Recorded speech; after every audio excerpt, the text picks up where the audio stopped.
So I'm listening to that song and I'm suddenly realizing what an interesting image. This is the way my mind thinks associatively, freely associatively. And I started thinking about, well, the beginning, the creation story. We often think of it theologically as the story of the fall, where, to be rather orthodox, where man fell away from God in the midst of creation. Why? Because of trying to control the world, eating from the tree of knowledge. It's an interesting concept, and it just occurred to me. I wonder what it would be if we tried to fall intentionally. Just a thought. So my head goes in those places, and we are in the middle of this story, so be prepared. We might be going all over the place, because that's what tends to happen in the middle of our stories. We have a sense of beginning.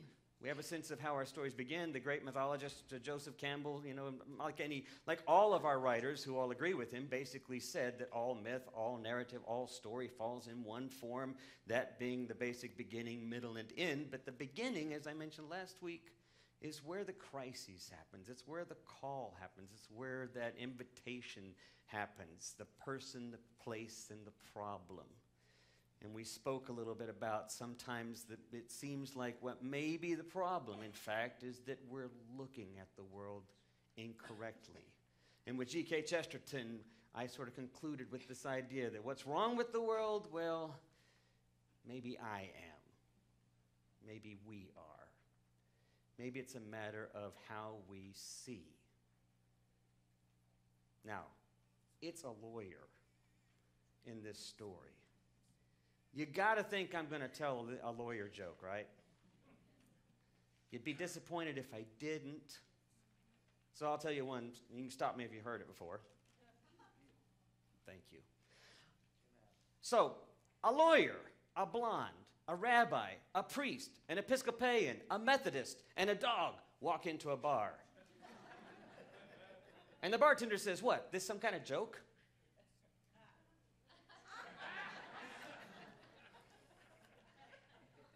Really? Where's the drum, John? Come on, I need the help.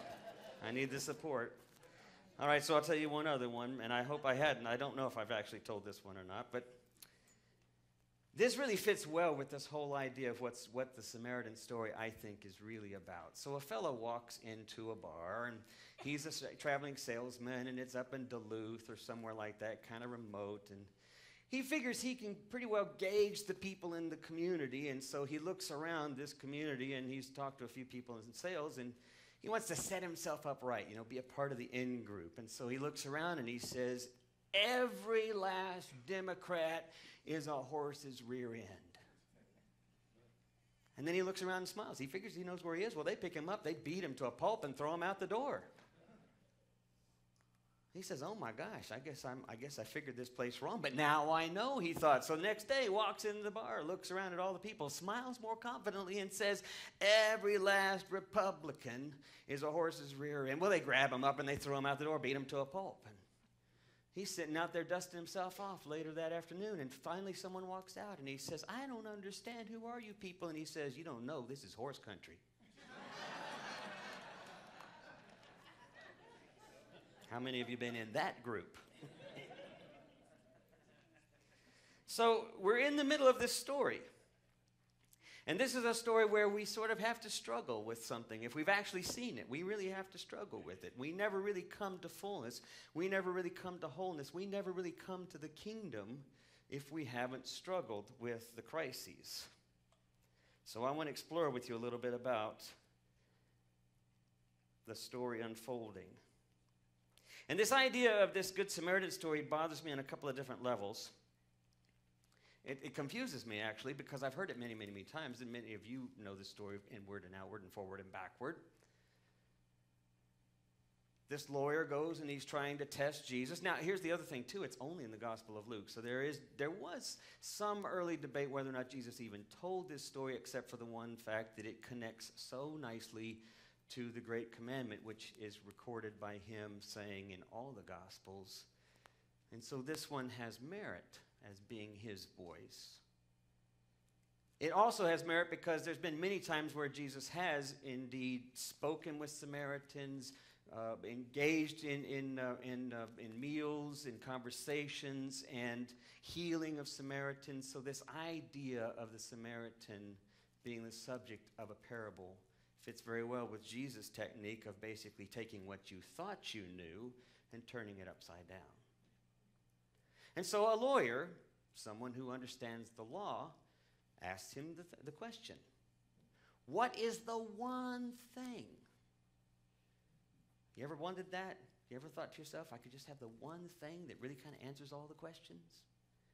If I could just have that one sense of what it is I need to do or what the problem is or how I need to address it, what's the one thing, the greatest commandment? And then Jesus says, you know what it is? And he says, well, yeah, I know. Love the Lord your God with all your heart, soul, and mind. Jesus adds the mind. That's not in the original text in the Old Testament. And the other one is just like it, love your neighbor as yourself. That's new. That's not in the Old Testament. That's Jesus' interpretation of the Old Testament law. So the lawyer then says, fine then, so tell me who my neighbor is. At which point Jesus basically turns reality upside down. Tells the story of the Good Samaritan.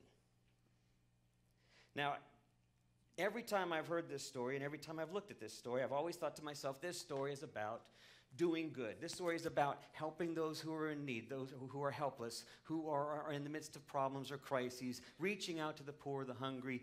The reality is that that's not what this story is about at all. A lot of folks go there. It's not. There's a lot of charitable organizations named after the Good Samaritan. In fact, that's wonderful. That's nice. There should be political organizations named after the Good Samaritan because it's not about charity. That's a backstory to it. That's part of the underlying reality to it. But the story itself is about shaking up what you think. And that part of it is what often doesn't get translated as clearly or as often.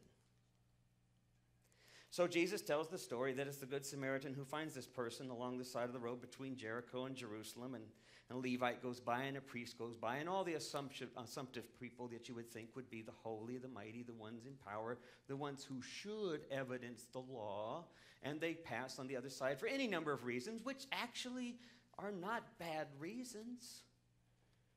The guy's been beat up, he's bleeding, he's unclean. The law is very clear about that.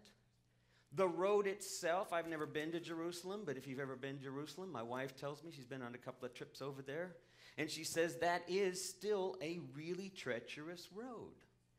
There's lots of twists and turns. There's lots of hiding places. There's lots of places like walking down a back alley or down an old building stairwell. You just don't really feel like you ought to go there by yourself.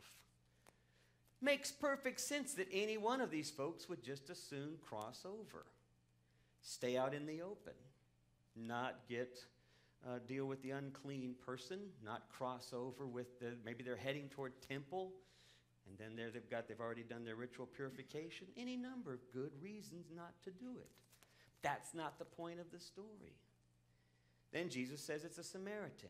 Now, I'm just going to spend a moment because I was trying to figure out the history of it myself, of this whole idea of why the Samaritans were so despised. But in the Jacob story with the 12 brothers, when he comes back and they are restored under him, the new kingdom is restored under Jacob, 10 of the 12 go to the northern kingdom. The other 2 go to the southern kingdom.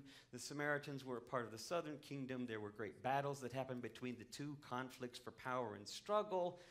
Eventually, the Assyrians came and took over the northern, and I forget who came over and took the southern over. But then the folks who were in the southern kingdom began to intermarry, practice the multiple God worship, worshiping idols, any number of things that would really offend a traditional Jew. So that when the kingdom came back together years later, they were the last people that the Jews wanted to bring back into the kingdom. Because by now they had already intermarried, they were now impure, they were now mixed, half-breeds, still questionable in their worship practices, but they still lived in the kingdom now, in the nationality. So whenever you saw them, you had nothing to do with them. So Jesus says, guess who helps the guy on the side of the road? The lawyer says, then who's my neighbor? Jesus says, you tell me. He says, I guess it's the guy who showed mercy, the Samaritan. And Jesus says, go and do likewise. That's the only indication in terms of the idea of being charitable that comes out of that story. The rest of the story is all about shaking up what you just thought you knew about God's kingdom, about God's love, about God's grace, about who your friends are and who your friends aren't, who's your neighbor and who's not your neighbor. So then we come to this story in the middle of our series. And I thought to myself, well, okay, so that's a Samaritan. What's a neighbor? And immediately, you know what I thought of. So I want you to join in with me. You ready? I didn't remember all of them, but here they are. It's a beautiful day in the neighborhood. Oh, beautiful day for a neighbor. You know this, right? Does anybody not know this? Please tell me. Okay, maybe some of the newer, younger children. Would you be mine? Could you be mine? Sing along with me. It's a neighborly day in the beauty wood, a neighborly day for a beauty. Turn to someone. Would you be mine? Turn again. Could you be mine? I have always wanted to get your pointing finger out to have a neighbor just like you. You. I've always wanted to live in a neighborhood with you. Doesn't that feel strange to have someone point at you? Really? So let's make the most of this beautiful day. Since we're together, we might as well say, would you be mine? Could you be mine? Won't you be my neighbor? Now let's freak out the people online. Look at the camera. Won't you please, please won't you be, please won't you be my neighbor? And he says, hi neighbor. Yeah, where's the trolley? So that's what we teach our kids, right? Right? I mean, that's what we teach our kids, is this whole idea of what it means to be a neighbor.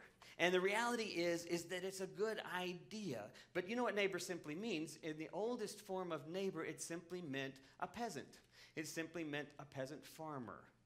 And then it got eventually translated to mean the farmer next to you, because there were farmers in a community. We're all farmers. We're all in a community. So who are your neighbors? Well, all of those folks.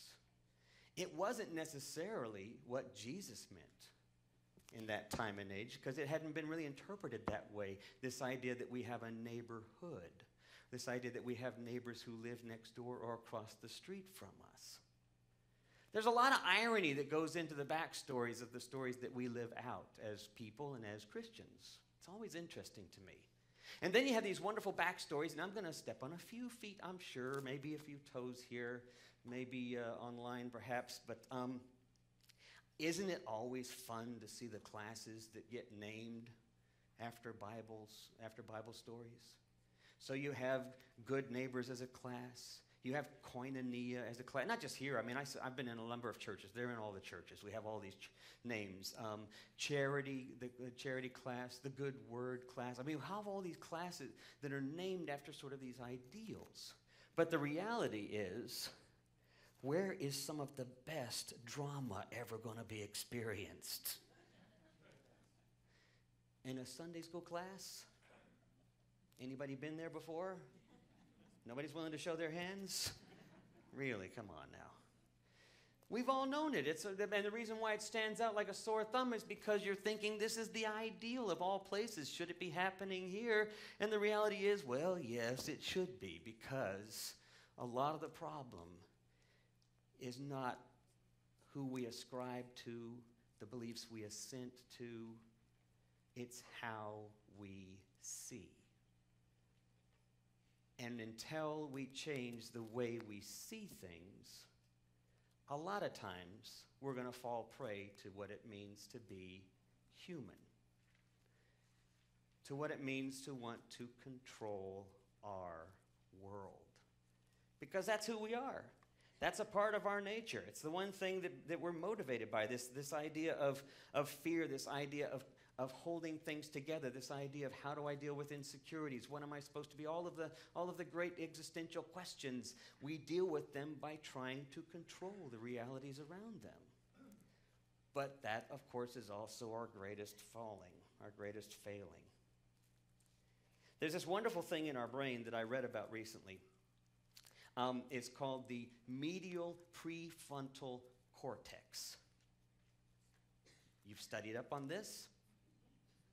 Some of you have.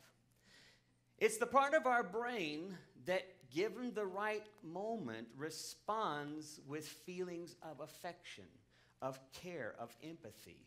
It's a tiny little strip in the very middle of the prefrontal cortex, the medial, and it's that little strip that engages when we feel a part of a community or when we feel empathetic with someone.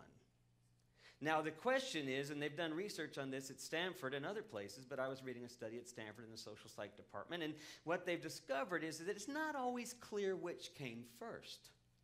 Did the intention to engage come first, or did the prefrontal cortex engage hormonally or neurotransmittally and then open that person up? The research continues to suggest that given our natural tendency, we'll always go with our in-groups and be clear on who the out-groups are. That we will go there naturally. So it will be easy for us to define who angers us, who frustrates us, who doesn't identify with us and whom we don't identify with in so many ways. It's easier to do that because apparently in order for it to engage, in order for that prefrontal cortex, that medial part to engage, we have to somehow invite it. We have to have a change of vision, a way of seeing things differently. Now, sometimes it happens because of crisis, right? So when 9/11 came, we saw all sorts of people from all over New York who probably had just insulted each other the day before, who may have kicked dust in somebody's face, who may have splashed water on somebody, who may have cursed somebody behind the counter. Everybody came out of the woodwork, all of them compassionately engaged together. Sometimes a crisis will engage our sympathy and our empathy. Empathy is a deeper, more guttural reaction. Empathy is what typically engages that part of the brain because it's this sense of, we talked about mirror neurons last week. It's that sense of us that we can identify in someone else, we can see in ourselves. And that allows us to immediately respond in that capacity. But it's not natural. It's not our most typical place where we will go. So I want to suggest a couple of quick points just with where we are at Act 2. Just 3 points. And I'm not usually a 3-point person, but I did this today because I think it helps me figure out exactly what I'm trying to say. Maybe it'll help you understand it as well. The first thing is this. I got to get to number 1 here. We call it the Good Samaritan story. There is absolutely nothing good about it. Do you understand what I'm saying? There is absolutely, ultimately nothing good about it. In fact, Jesus doesn't call him a good Samaritan. He doesn't call the Levite or the priest a bad guy either. He simply says, who's your neighbor? Well, here are these 3 people. You tell me which one's the neighbor. The neighbor is a value judgment, which is all right because that's who we are. We make values about who we want to accept and who we don't. I would love to have somebody who cares for me. I would much rather have somebody who shows me mercy and compassion. Who's the neighbor? The one who showed compassion. Because that's where I would like to be. That's what I would like to have. The other 2 offend me. Now, Augustine and Origen, well, Origen first and then Augustine later. Origen was a philosopher, Jewish philosopher and theologian in the 3rd century. He's the first person to say good. Do you know who was the Good Samaritan? It was Jesus. It wasn't the story of the Samaritan. Jesus was called the Good Samaritan. because he had been crucified. He was the one nobody liked, and then he became the Good Samaritan. He was identified. It was years and years and centuries later when the Samaritan was given the name Good Samaritan. The only reason I raise that is because, again, I think we have to question how we see. We are so ready to ascribe certain things, to adapt certain ideas, to anchor them to certain beliefs, that we don't give it a second thought and we don't see the bigger picture. Just as a quick example, we might not realize the time we cut somebody off in the freeway because we were in a hurry or because we felt we were more justified given whatever circumstance. But when that same experience happens to us later on, we are completely ready to make judgment without even remembering or thinking about our own actions. We contradict ourselves all the time. It's hard for us to see the big picture because we're not trained that way. We're trained more in-group, out-group control and what we can't control. First point, there's nothing particularly good or bad about the Samaritan. Hang on to that. Just hold on to it because it's weird sounding. But just hold it. The second point that I want to talk about is who is our neighbor. And I mentioned the in-group and out-group. I think our neighbors are who we choose, not who are chosen for us. I think the Good Samaritan story tells us our neighbors are who we choose by our actions. And in terms of the kingdom, or as we've said in here before, the kingdom of God, in Jesus' definition, our neighbors include everybody. Our neighbors are everyone, and it requires a different way of seeing.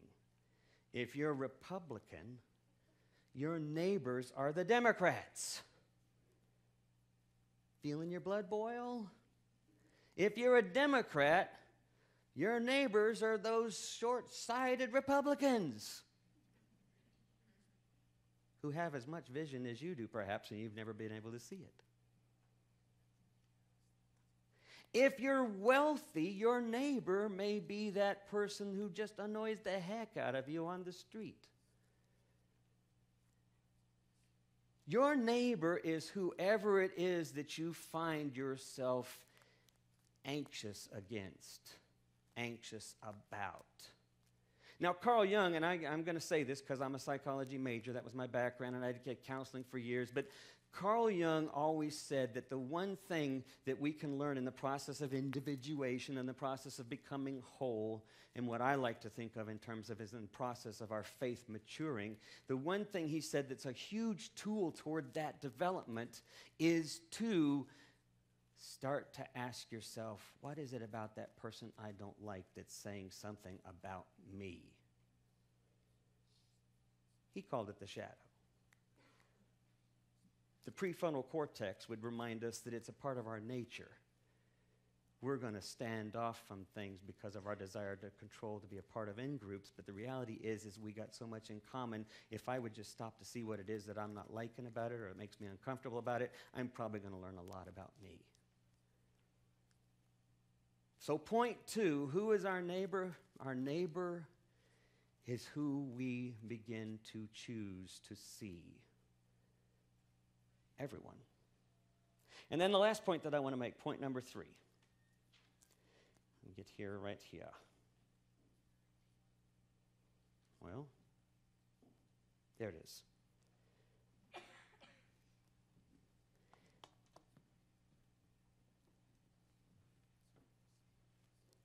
The hardest thing for us to do, and I will be right there with everyone else recognizing this, the hardest thing for us to do is to let go of this idea that we know better. I've told the story of the rabbi who often said life is like a river, and when all the disciples questioned him before his last dying breath, he said, so who knows then? Maybe it's not. It's told of the founder of the Hasidic faith, that he told that story.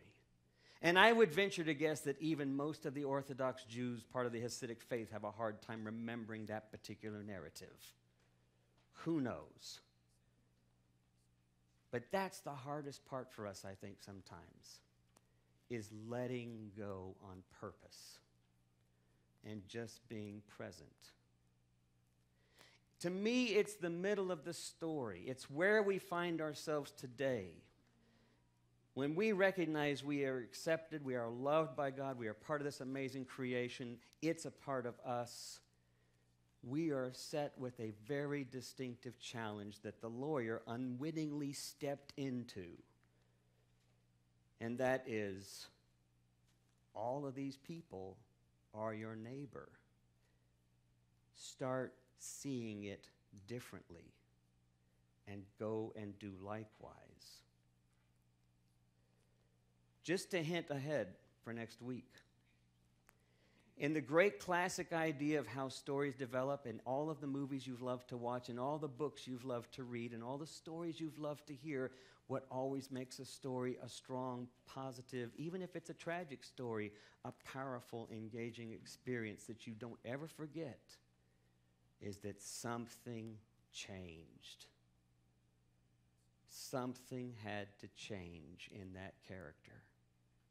And when it did change, when they did learn to see something, or if a tragedy never learned to see it, when they did, what happens but that they come back to the community, having lived now in both worlds, and now seeing the kingdom, and reflecting, and trying to help others see. And it's a daily, moment-to-moment grind. The good news is, when we see it, when we recognize that's our call, God hasn't gone anywhere.